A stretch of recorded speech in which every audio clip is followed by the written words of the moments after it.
As of today, Dean McKee is open for business as owner of Insiding Tattoo Shop in Largo.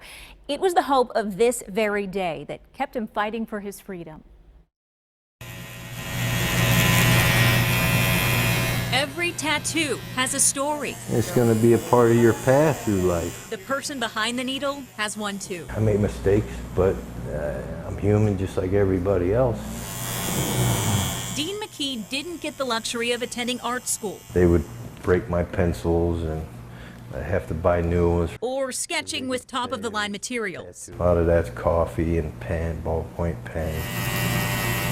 This Lotus tattoo is more than 30 years in the making. 16-year-old Dean McKee and his brother Scott are charged with... In 1988, McKee, 16 at the time, was wrongly convicted for a murder he didn't commit, sentenced to life in prison. At the time, he held neo-Nazi beliefs and could have continued down a dark path.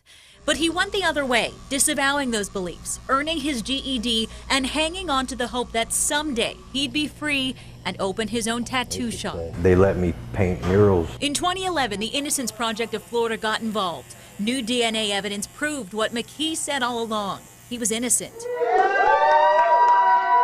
In January of 2018, he was released. In 2019, he was exonerated. And by late August, I've only been free for 8 months. I'm a small business owner. Inside Inc. of Largo was open. I wasn't going to let something horrible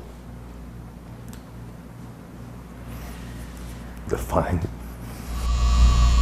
What defines him now is his art. Those in the chair can get a design along with a little life advice. You got to move forward. You can't change 3 seconds of yesterday. While he can't change the last 30 years, McKee credits them with bringing out his true self, his humility, and his passions for art, ink, and life.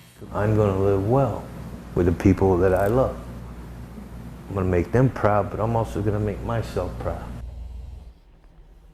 McKee's goal is to hire a few more artists so he can run his shop full time. His advice to anyone who will listen is understand how precious your freedom is and never take it for granted.